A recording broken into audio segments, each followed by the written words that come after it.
भाई हम अपील कर रहे हैं बिहार में नई व्यवस्था का, लेकिन उसके साथ साथ ये भी कह रहे हैं कि किसी भी हालत में जदयू का एक भी आदमी नहीं जीतना चाहिए, क्योंकि बिहार में एक परिपाटी नीतीश कुमार ने बना दी है कि वोट जनता किसी को भी दे। जदयू का अगर 5-10 विधायक भी जीत जाएगा तो कहीं ना कहीं गठजोड़ बनाकर फिर सत्ता में घुसने का कोशिश करेगा। इसलिए मैंने अपील की है कि जदयू का तो खाता ही नहीं खुलना चाहिए, ताकि न वो लालटेन के साथ जल सके, न कमल के फूल पर बैठकर तैर सके।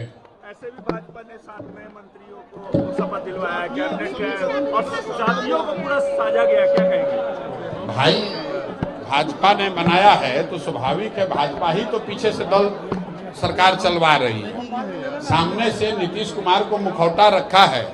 मैंने तो पहले कहा कि नीतीश कुमार शारीरिक रूप से फिजिकली टायर्ड और मेंटली रिटायर्ड हो गए, फिर भी भाजपा उनको कुर्सी पर बैठाई है तो पीछे से उसके बदले में पूरा अपना सरकार में भागीदारी ले रही है।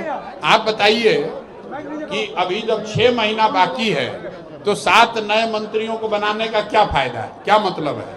उसका 2 ही मतलब है कि कुछ संसाधन लूट का काम और बढ़ाया जाए और जनता को जाते जाते जितना लूट सकते हैं लूट लें, और इस कुछ जातियों को संदेश भेजे कि भाई तुम्हारे जाति के एक नेता को मंत्री बना दिए।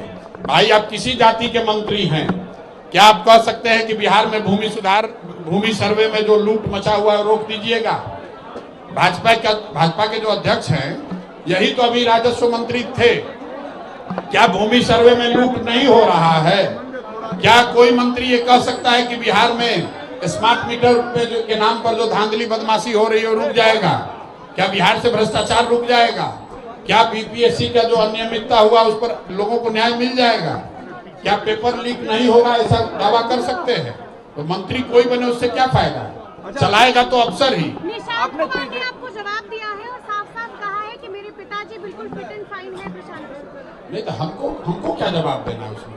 आप लगातार सेहत पर, अरे हम तो सीधा अभी फिर दोहरा देते हैं कि नीतीश कुमार मानसिक तौर पर और शारीरिक तौर पर मुख्यमंत्री बने रहने के लिए स्वस्थ नहीं है।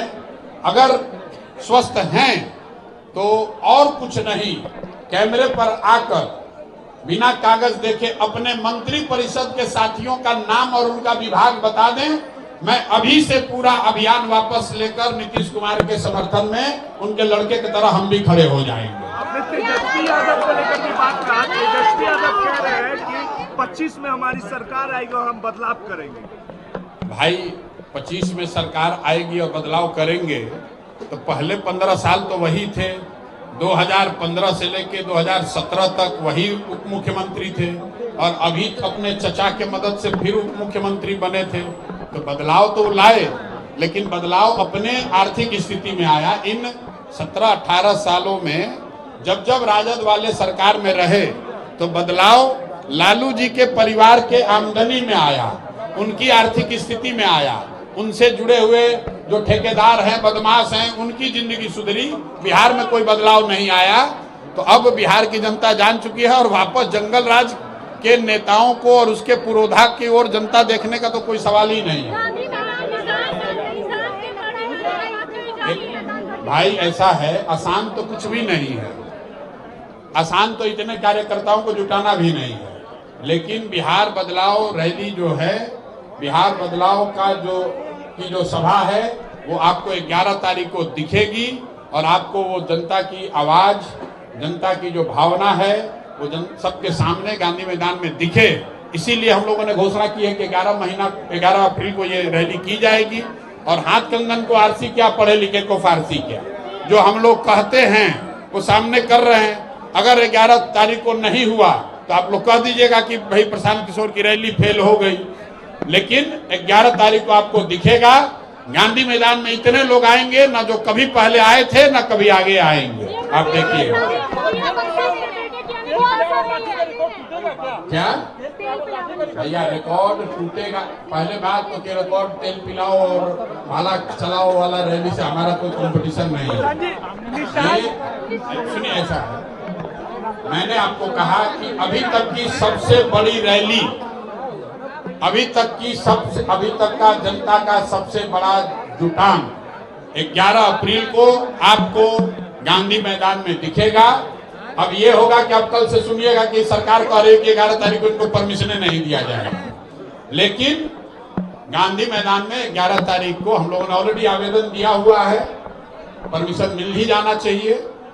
11 तारीख को आधिकारिक तौर पर मैंने घोषणा भी कर दी है और जन स्वराज की सोच की, जन स्वराज के संगठन की, जन स्वराज के संगठन से जुड़े लोगों की और सबसे बढ़कर बिहार के लोगों की बदलाव की जो चाहत है वो आपको 11 अप्रैल को गांधी मैदान में दिखेगा। निशांत की मोदी जी के बेटे की एंट्री हो रही है राजनीति में। भाई देखिए, मैंने पहले भी कहा है, जो व्यक्ति राजनीति में नहीं है, मैं स्वभावतः ऐसे व्यक्ति पर या उनके टिप्पणी पर कोई टीका टिप्पणी नहीं करना चाहता हूं। निशांत जी उनके लड़के हैं, वो राजनीति में नहीं है, इसलिए मैं उनके कथन पर कोई भी टीका टिप्पणी नहीं करूंगा।